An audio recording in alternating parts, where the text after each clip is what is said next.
Assalamualaikum warahmatullahi wabarakatuh. Perkenalkan, nama saya Widya Nakila, Prodi Sosiologi dengan NIM 24173012, kelas reguler pagi.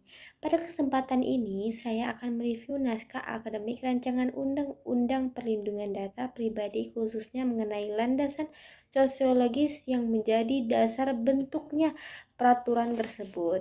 Sebelum membahas lebih jauh, kita perlu memahami bahwa naskah akademik merupakan dokumen ilmiah yang berisi hasil penelitian dan kajian yang digunakan sebagai dasar dalam penyusunan suatu peraturan perundang-undangan. Dalam naskah akademik tersebut terdapat beberapa landasan, salah satunya adalah landasan sosiologis.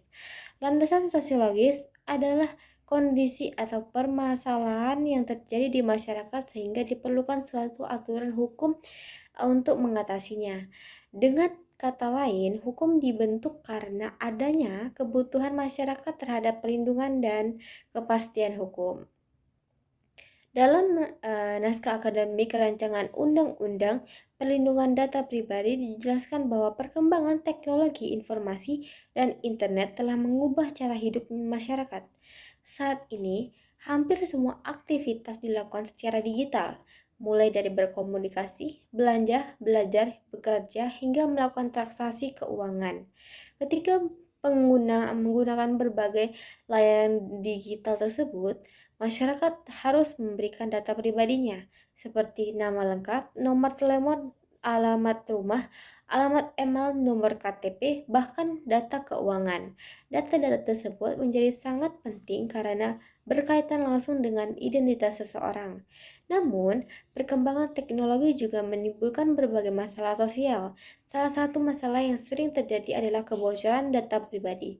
Dalam beberapa tahun terakhir, banyak kasus data masyarakat yang tersebar di internet dan digunakan oleh pihak yang tidak bertanggung jawab. Akibatnya, masyarakat sering menerima pesan penipuan, telepon spam, hingga menjadi korban pencurian identitas. Selain itu, banyak juga kasus penyalahgunaan data pribadi untuk membuat akun palsu, melakukan penipuan online, atau mengakses informasi seseorang tanpa izin. Kondisi ini menimbulkan keresahan di tengah masyarakat karena hak privasi mereka tidak terlindungi dengan baik. Dari sudut pandang sosiologi hukum, kondisi tersebut merupakan sebuah peristiwa sosial yang muncul akibat perkembangan teknologi yang sangat cepat. Masyarakat mengalami perubahan pola hidup dari yang sebelumnya banyak dilakukan secara langsung menjadi serba digital. Perubahan sosial ini kemudian melahirkan kebutuhan baru, yaitu perlindungan terhadap data pribadi. Peristiwa sosiologis yang relevan dengan kondisi saat ini adalah meningkatnya penggunaan media sosial akibat aplikasi belanja online, mobile banking, dan berbagai platform digital lainnya. Semakin banyak masyarakat menggunakan layanan digital, maka semakin banyak pula data pribadi yang tersimpan dalam sistem elektronik. Jika tidak ada aturan yang jelas, maka resiko penyalahgunaan data akan semakin besar. Menurut saya, pembentukan undang-undang perlindungan data pribadi merupakan langkah yang sangat penting. Hal ini karena masyarakat membutuhkan jaminan bahwa data pribadi mereka tidak digunakan sembarangan oleh pihak lain. Selain itu, undang-undang juga memberikan tanggung jawab kepada perusahaan, lembaga, maupun pihak yang mengelola data agar menjadi keamanan data yang mereka miliki.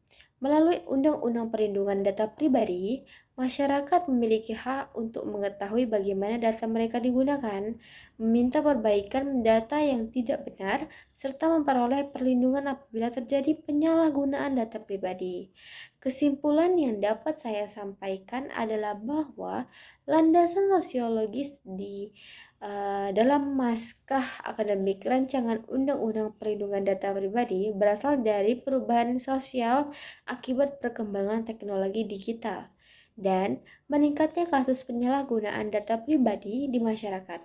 Kondisi tersebut menunjukkan bahwa adanya kebutuhan akan perlindungan hukum yang lebih kuat untuk menjaga privasi dan keamanan data masyarakat. Oleh karena itu, pembentukan Undang-Undang Perlindungan Data Pribadi menjadi sangat penting dan relevan dengan kondisi Indonesia saat ini. Sekian review yang dapat saya sampaikan.